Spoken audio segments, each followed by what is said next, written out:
What's going on with see, you made me mess up on the intro. Fuck. I was about to say something. What's going on, ABY Nation? We are back at it again, doing more reactions, doing another reaction to. Now we gotta bleep that off. You can't cuss. Listen, The first 30 seconds. You know you can't cuss in the first 30 seconds. You too. I'm sorry. you know, we got an intro that's like 20 seconds long. You're right. Stupid. We gotta make a wrestling content intro. But we're doing a reaction to 10 fake WWE storylines that led to real fights between wrestlers. Wow. Honestly, I don't know if that was the one I'm thinking about is when Randy Orton. When Randy Orton had kissed Stephanie? Yeah, Stephanie. And while Triple H was like handcuffed to the. I don't think that was a real fight though. Yeah, I don't know what's worse.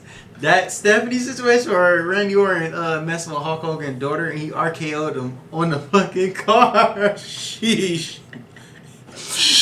Man, Randy Orton's just a menace, man. He's always been a menace.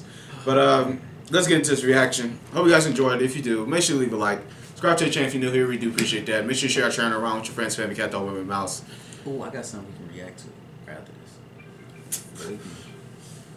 It's wrong genre. When two wrestlers enter into a storyline, they have to work closely with each other and truly have to get to know each other to make the storyline work to its fullest potential. Unfortunately, this can result in bad blood and the two specific wrestlers having a ton of resentment towards one another. This negative resentment often continues on for years and can even last for decades with no sign of any reconciliation. Now, believe it or not, it's not just a theme that runs throughout the decorated history of WWE, as incidents of this nature have taken place in every major wrestling company from WCW to AEW. Your ass is wrestling on YouTube, praying for a chance at the company I was building. Wow. Join us now as Wrestlelamia looks at 10 wrestling feuds and storylines that resulted in real-life conflict. I said 10. So there's 11. I can. 10. Who am I getting 11 from? The last video. Be sure to subscribe and hit that notification bell for daily wrestling videos and follow us on Facebook for exclusive lists. Number 10, CM Punk and Triple H. CM Punk has made a ton of enemies during his time as an active pro wrestler, but his feud with Triple H certainly cuts deep for the straight-edge savior. In 2011, Punk became the hottest thing in pro wrestling, as this was after the infamous pipe bomb promo, and there was a clear opportunity for WWE to make Punk the top star in the company. Unfortunately, WWE botched Punk's ascension to the top, and one of the reasons for this is that WWE decided to have Punk lose to Triple H at the Night of Champions pay-per-view. At this point in time, the game was semi-retired, and there was no need for Triple H to attack. I don't care about that. Pause. But the thing about this situation, I remember this. It was what was going to levitate Triple H winning this match. He already solidified. It was just him being a dick and want to bury him. I feel like it was no point in Triple H winning this match. He should never won. CM Punk shouldn't even wrestled them in that pay-per-view. Should have been in the World Championship match in that pay-per-view. But the rest is history. The rest is history. Obtain a victory of this magnitude. Punk cites this as the reason he lost all of his positive momentum, and it's hard to disagree. Punk himself admits that he had a ton of resentment towards Triple H for what could be perceived as a burial on pay-per-view, and when WWE wanted Punk to face Triple H at WrestleMania 13, it was a contributing factor to Punk walking out of the company and never returning. The game has never commented in depth on his feelings of Punk, but it has been reported that Triple H wants nothing to do with the former champion. However, time heals old wounds, and it would be interesting to see if the head of WWE Creative would be interested in repairing their damaged relationship. Number 9, Booker T and Batista. In the summer of 2006, WWE implemented a feud between Booker T and Batista over the world title on the SmackDown brand. However, this feud would be put into serious jeopardy during a filming of the commercial for the SummerSlam pay-per-view. Booker believed that Batista had an aura of cockiness and ungratefulness, and this ultimately led to a physical confrontation between the two. It was reported that Booker may have gotten the better of the physical exchange, but other eyewitnesses' reports from the likes of Fit Finlay differ. WWE could have potentially scrapped the feud, but the two were as professional as they come in their matches, and the duo worked a number of times together throughout 2006. In relation to their current status as friends, Booker claims that the two now have a good relationship, and their prior issues are simply water under the bridge. Number 8, Eddie Guerrero and Kurt Angle. The love and admiration Kurt Angle has for the late great Eddie Guerrero is well documented. But it wasn't always this way. When the two embarked on a feud in 2004, the two had a ton of personal issues, and these issues eventually got physical. According to Angle, these problems between the two escalated when Guerrero accused Angle of being stiff in the ring. Angle would discuss this on his podcast, where he added, We were getting heat on Eddie, and there was Luther Reigns, Mark Jindrak, and myself. I didn't touch Eddie, okay? So I couldn't have been the one that stiffed him. After the show, we all wait in Gorilla and say thank you and shake each other's hand. And I went to shake his hand. I said, thank you, Eddie. He said, no. What you did out there was wrong. You were stiffing me. I said, Eddie, I didn't touch you. He said, bullshit. You were stiffing me. You were beating me up. And I pushed him. And he double legs me. An amateur wrestling double leg. And I get him down. Gold I medals, got him in by a the front way. headlock and I start choking him out. Rather hilariously, it was Big Show who eventually broke the fight up, and according to Angle, he put both men that's a in scary different ass corners to breakup, stop like- commotion. Angle would also reveal that the physicality kicked off once again in the locker room, and this time JBL had to break it up. But despite numerous physical confrontations, the two were able to patch things up. And whenever the two worked together in the ring, Great, it was though. never apparent that there was any issues between the two WWE legends. Number 7, CM Punk and Ryback.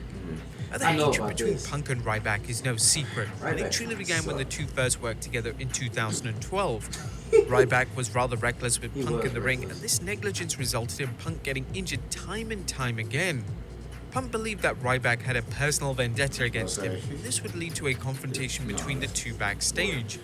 When the two feuded again in some reason he looked 2013, familiar. I feel like he was that in, Ryback was even more reckless. His actions during their 2013 feud took years off his life. Punk will claim that Yeah, Ryback was one of the he main did some reasons that he acting, but- loathed his time in WWE and simply wanted out. He was In relation to so Ryback, he stiff. usually likes to take shots Right. at Punk via social He said media. 9-year-old When Punk suffered an kid. injury in 2022, he would tweet out karma rules, which made no sense. Let's just say that it's Well- unlikely that these two will ever patch things up. Number 6, Bret Hart and Goldberg. It's well established how Bret Hart and Shawn Michaels had a ton of beef in the 90s, but there's perhaps one wrestler that Hart loathed and continues to loathe even more than HBK himself. Goldberg is Whenever the Hart reason takes why, part in any Bret Hart type had to of media retire. interview, Kick the he's shit bound out to of bring up his hatred for Sheesh. Bill Goldberg. He'll be all right. Hart's dislike of the former world champion began in late 1999 when the two wrestled in the main event of the Starrcade pay-per-view. Goldberg delivered a Kick. stiff kick to Hart's head, and this ultimately resulted in Hart retiring many years before he should have.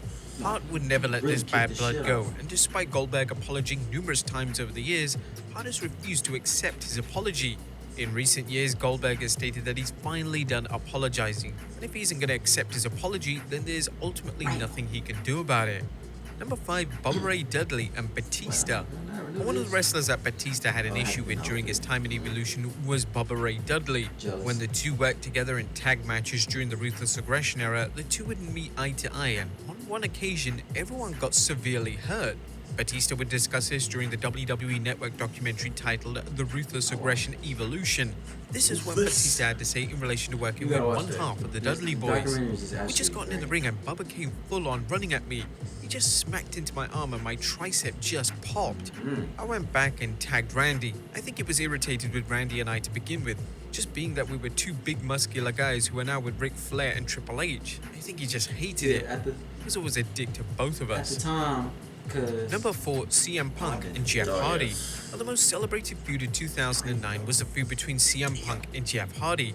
The feud blurred the lines of fiction and reality, and as a result produced one of the strongest stories WWE have ever delivered. Hardy had an issue with I Punk love as this he believed that some of the content Punk of his is good. promo material crossed a line and went too personal. Yeah. When Hardy left WWE in 2009, they would air a segment which featured Punk intimidating Hardy, and this made He Hardy got so angry hella that he heat. cut a shoot promo on Punk whilst clearly under the influence. high as hell In when this he shoot did that. promo, Hardy would claim that he was the one who made Punk a superstar in WWE. Hardy would declare that Punk was way too cocky outside the ring, and his way of life wasn't the right way anyone should have been living. It was never I made gotta say clear if the something two about men CM ever Punk. had a discussion about their issues with one another, but it was reported that AEW could potentially be looking to do a featured Punk versus Hardy matchup, with both of them being in the CM company Punk, simultaneously. But sadly, due to This outside always- factors, this never materialized. Number 3, Brock Lesnar and Dean Ambrose.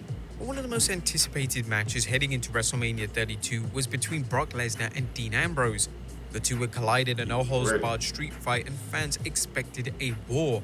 Unfortunately, the match was rather lackluster. It wasn't anything remotely what fans wanted or expected. Hardcore-style spots were limited, and it was if both men didn't want to be there. It then surfaced months later thanks to a podcast interview that Dean Ambrose had with Stone Cold Steve Austin that he hated working with Lesnar. Ambrose would call Lesnar lazy and criticize him for not wanting to do anything memorable or special.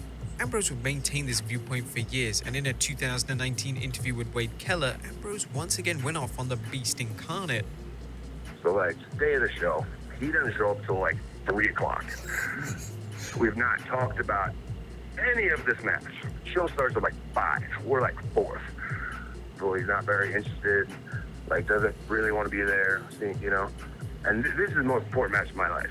I'm like, everybody at WrestleMania wants to show up and steal the show. There are people on that show that night that I know have been literally rehearsing their match for a month, like at the Performance Center. Like, and I was like, dude, we have the opportunity. We have a street fight. We can do anything. I'll take any bump you want. Please, power bomb me into thumbtacks 100 times. Oh, we don't need all that. Lesnar never formally responded to Ambrose's comments, but his good friend Paul Heyman would go on to call Ambrose's comments ridiculous and would question the merit of Ambrose's disparaging remarks. Number 2, Triple H and Scott Steiner. Upon Scott Steiner returning to WWE in 2002, his first notable rivalry was with the resident top heel in the company, Triple H. This feud would be an utter failure and led to a ton of animosity between the game and the former WCW champion. The matches the two had at the Rumble and the New Way Out pay-per-view were both unbelievably bad. Don't look back. He juiced up, bro. I don't want to hear it.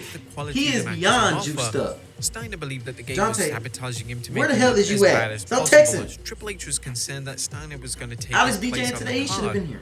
The game simply believed that Steiner wasn't as good as he thought he was, and ultimately had no place working main event level matches in the year 2003. Steiner continued stiff, bad-mouthing Triple H for years. I ain't gonna lie, However, in his matches 2022, was he would bad. claim that he was letting bygones be bygones, and that he was officially putting his past behind him.